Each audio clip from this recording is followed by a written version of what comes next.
আমরা দেশের যে অবস্থায় এখন আছি, এখন একটা বিশেষ পরিস্থিতি বিরাজ করছে দেশে। এটা বিশেষ বললাম এই কারণে, একদিকে মানুষের মধ্যে সামনে নির্বাচন কি হবে কি না হবে এটা নিয়ে একটা আলোচনা, বিপরীত দিকে পলিটিক্যাল পার্টিগুলির মধ্যে এক ধরনের চিন্তা, এক ধরনের প্রস্তুতি। তার বিপরীতে এই অন্তর্বর্তীকালীন সরকারের কোনো উপদেষ্টাকে সরাসরি রাজনৈতিক দলের ব্যাপারে তারা সরাসরি এক ধরনের নেতিবাচক মন্তব্য করছেন। তো এই রাজনৈতিক দলের ব্যাপারে মন্তব্যগুলো অন্তর্বর্তীকালীন সরকারের যে নিরপেক্ষতা, সেই নিরপেক্ষতাকে কি আপনি মনে করেন যে কিছুটা হলেও ক্ষতিগ্রস্ত করছে? আপনাকে অসংখ্য ধন্যবাদ। আমাদের কথা যারা শুনছেন তাদেরকে আমি সালাম জানাচ্ছি, বাংলাদেশের সমস্ত মানুষকে, এবং যারা বাহির থেকে শুনছেন আসসালামু আলাইকুম। আসলে বাংলাদেশে এখন যা হচ্ছে তা হওয়ার কথা ছিল না, আমার চিন্তায়ও ছিল না। আমি যদি 5ই আগস্টে এখন নিজেকে অবস্থান করে দেখি, 5ই আগস্টে কিন্তু আমি এটা কল্পনা করি নাই যে দেশ আজকের পর্যায়ে এসে দাঁড়াবে। আমার কল্পনা তো ছিল না যে মির্জা ফখরুল ইসলাম আলমগীরের মতো একজন নিরেট ভদ্র মানুষ, শুধু রাজনৈতিক পরিচয় না, পারিবারিক পরিচয়ে, ব্যক্তিগত পরিচয়ে, যাকে সারা দেশের মানুষ জানে তার মতো ভদ্রলোক খুব কম, তাকে তার নাতির বয়সী ছেলেদের মাধ্যমে থ্রেট শুনতে হবে, বলতে গেলে রাজনৈতিক গালাগালি শুনতে হবে। এটা আমার কাছে খুব দুর্ভাগ্যজনক।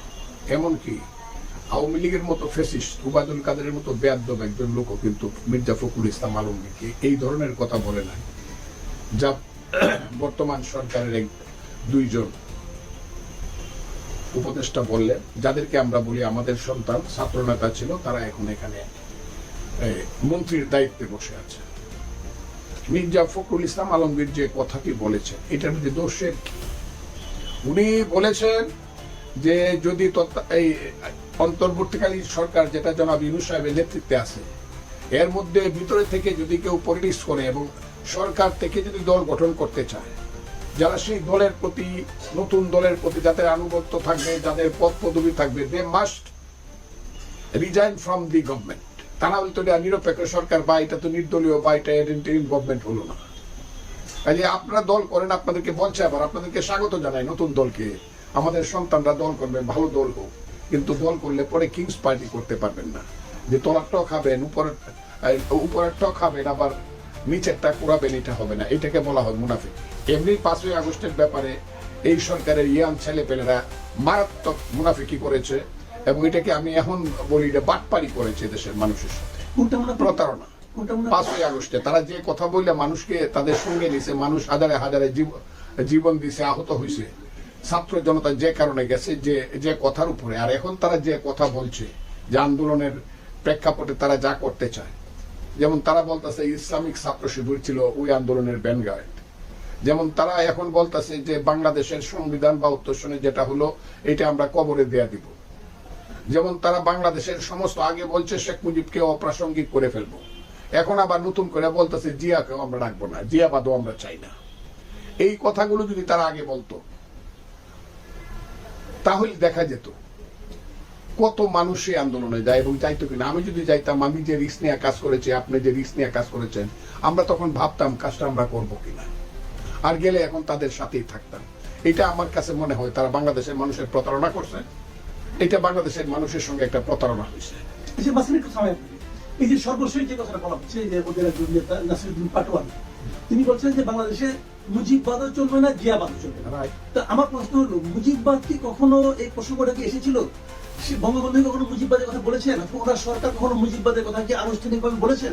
অথবা জিয়াবাদ, এই শব্দটা তো আমি জীবনে শুনিই নাই, আপনি কি কখনো শুনেছেন জিয়াবাদ বলতে? কেউ জিয়াবাদ বলতে, আমি কালকেও কথাটা বলেছি, জিয়াবাদ বলে কোনো কথা আমি শুনি নাই। তবে মুজিববাদ কথাটা যেটা, এইটা মুক্তিযুদ্ধের সময় আমি যেহেতু মুজিব বাহিনী ট্রেনিং করেছি, বিএলএফ ট্রেনিং, আমরা দেরাদুনে বৈশা, আমাদের নেতারা 4 নেতা ছিল আমাদের বিএলএফ এ, 1 ফজলুল হক মনি, 2 সিরাজুল আলম খান, 3 আব্দুর রাজ্জাক, 4 তুফাইল। তাদেরকে নিয়ে সবাই সিদ্ধান্ত করলো যেটা বিএলএফ হলে অনেকটা বুঝে যাচ্ছে না, সোজাভাবে এখন যুদ্ধের সময়টা বলতে হবে আমরা মুজিব বাহিনী। এই যে মুজিব বাহিনী নামটা আসছে 62 সন থেকে যে বিএলএফ গড়ে উঠলো, এইটাই মুক্তিযুদ্ধের সময় মুজিব বাহিনী হলো।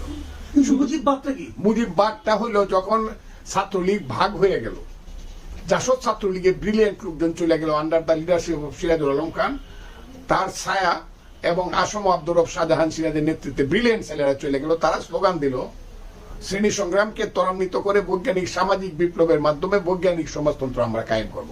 অত্যন্ত চমকপ্রদ একটা স্লোগান। এখন ওই স্লোগানটা তো নূরে আলম সিদ্দিকী যারা ছিল বা আব্দুল কুদ্দুস মাখন যারা ছিল, ওই স্লোগানটা তারা তো আর দিতে পারে না। কাজেই তারা সমাজতন্ত্রের স্লোগানটা না দিয়া বললো যে আমাদেরও সমাজতন্ত্র চাই, আমরা গণতন্ত্রের মাধ্যমে সমাজতন্ত্রে উন্নীত করব দেশকে। এইটার নাম দিল, প্রসেসটার নাম দিল মুজিববাদ। এটার পিছনে কিন্তু কোনো থিওরি বা থিসিস ছিল না।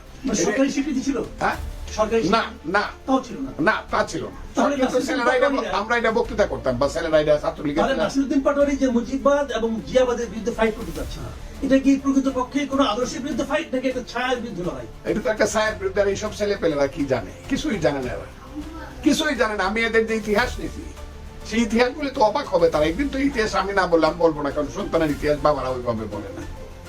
আমি এদের যে ইতিহাস জানতেছি, তাদের বাড়ি গড় অমুক তমুক পুরুষ পূর্বপুরুষ এগুলা যা জানতেছি, তাদের জনপ্রিয়তা যার যার এলাকাতে, এরা যে কি বলে, আল্লাহ এই গজব কেন এই দেশের মানুষের উপরে দিলাম বুঝতে পারি না। এরা সারাদিন বেয়াদবের মতো কথা বলে, কথা বলবে সন্তান পিতার সঙ্গে, সব পিতার বিরুদ্ধে বিদ্রোহ করবে, কিন্তু সংস্কৃতির সীমা লঙ্ঘন করবে না। তারা কিন্তু সীমা লঙ্ঘন করতেছে। আমি একটু আগেও বলছি যে ঈদের দিন আমার 1 বছরের বড় ভাই যে তাকে আমি সালাম করি, নামাজ পড়ি সালাম করি বড় ভাই। এটা তো আমাদের বাঙালি কালচার। এটা কালচার। একজন মুরব্বী রাস্তা দিয়ে হাইটে যেতেছে, আমার চেয়ে 10 আমি চেয়ারে বসে আছি, এমনি উঠে যাই।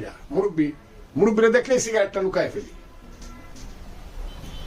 আমি সুপ্রিম কোর্টে ওকালতি করি প্রায় 50 বছরই প্রায় হয়ে গেছে। সুপ্রিম কোর্টে ওকালতি করি, জজ কোর্ট মিল্লার, টোটাল প্রায় 48 বছর হয়েছে। আমি যদি জানি আমার একদিনের সিনিয়র একজন লোক আছে, তাকে আমি স্যার ডাকি। এটা বাঙালির কালচার। এই কালচারটা এরা নষ্ট করে দিচ্ছে।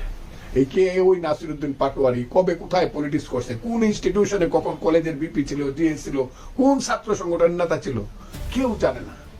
এরা একটা, আমি মনে করব এরা একটা, ওই যে জাতিসংঘে বলছে মিটিকুলাস কি না ইংরেজিটা বলছে জনাব, এইগুলা আমার মনে হয় কেন জানি যে এরা একটা সময়ে একটা জায়গা থেকে সৃষ্টি হয়েছে, এদের পিছনে কোনো কালো শক্তি আছে এবং তাদের উৎপত্তি স্থল হলো একটা জায়গা বাংলাদেশে। এরা এখন বিভিন্ন নামে ডালপালা মেলছে, কিন্তু উৎপত্তি স্থল হলো একটা জায়গা। যে কারণে তারা, আমি আগের থেকে জানি, এখনো আমি দেশে বিদেশে অনেকের সঙ্গে আমি আলাপ করছি, সবাই বলে এটা আগে থেকে এরা বেয়াদব। এই দলের ছেলেরা সব বেয়াদবের মতো কথা বলে এবং মিথ্যা কথা বলে 100%। মানুষকে হেয় প্রতিপন্ন করার জন্য, অপমান করার জন্য প্রয়োজনে যে কোনো ধরনের মিথ্যা কথা বলবে, কিন্তু মুখে থাকবে ইসলাম এবং ধর্ম।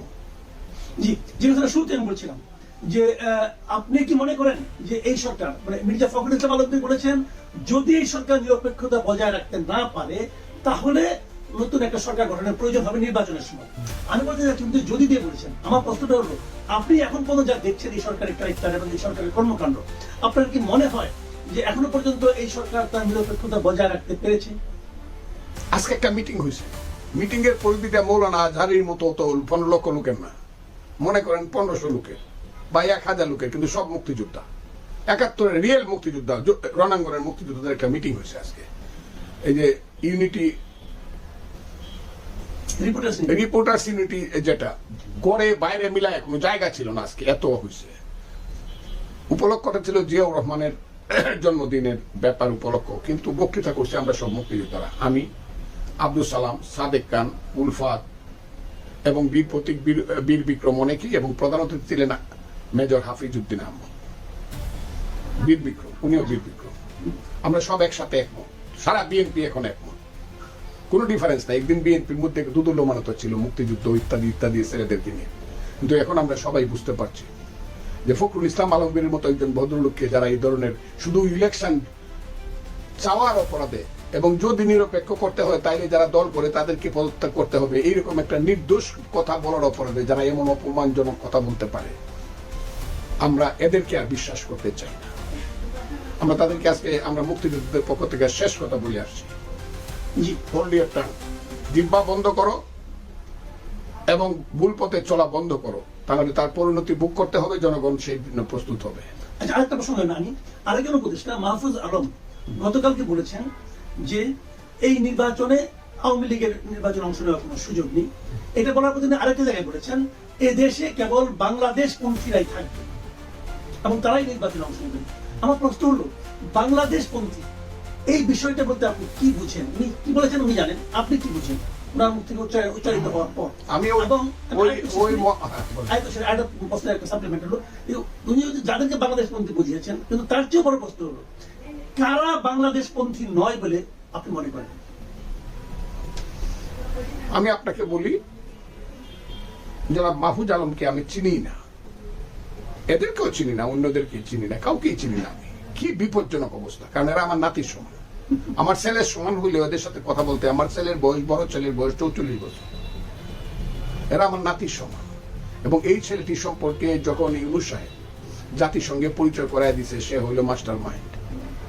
আমার কাছে মনে হয়েছে বাংলাদেশ এত ছোট, ওর মতো একটা ছেলে, চাল নাই চুলা নাই, আমি এটা দারিদ্রের দিক থেকে বলতেছি না, কিছুই নাই, যার কোনো ইতিহাস নাই, ভূগোল নাই, অতীত নাই, বর্তমান নাই, এরকম একটা ছেলেকে মাস্টার মান বানায়া, ওই যে বললাম সেই কালো শক্তি বাংলাদেশিরা যদি থাকে, তা উনি তো থাকতে পারবে না। উনি যেভাবে কথা বলে, উনি তো আফগান পন্থী, উনি তো তালেবান পন্থী, উনি তো আইএস পন্থী, আমরা বুঝি তো। ওনার তো যাওয়া উচিত অন্তত বাংলাদেশ, ইন্ডিয়া পার হয়ে অন্য কোনো দেশে। উনি আবার বাংলাদেশিদেরকে স্থান দিবে কি দিবে না, এটা কিন্তু দেখা যাবে। এত বড় বড় কথা, এটা কিন্তু এটা ইতিহাসকে একদম কলঙ্কিত করে ফেলছে। কিন্তু উনার যে কর্মকাণ্ড প্রথম দিন থেকে, এটা কিন্তু ইতিহাসকে কলঙ্কিত করে ফেলছে।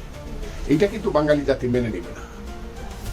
আজকে যত ঘটনাই ঘটুক, ঘটনা প্রেক্ষাপটে আজকে যাই ঘটুক, উনি যা করছে এবং করতে চাইতেছে, ওইটাকে, এটা কোনোদিন বাঙালি জাতি কোনোদিন তালেবানের নেতৃত্ব মানবে না। এইটা শুরু হয়েছে, কারণ যে ছেলেটি এই কথাটা বলে, এখানে শুধু বাংলাদেশিরা থাকবে, দেখা যাবে বাংলাদেশিরই তো থাকবে। আপনি বাংলাদেশি কিনা এটা বুঝলেন, মানুষ আপনাকে কিভাবে চিহ্নিত করে, আপনি যা করতেছেন বা আপনারা কিছু লোক যা করতে চাচ্ছেন। অনেক ধন্যবাদ জনাব অ্যাডভোকেট ফজলুর রহমান।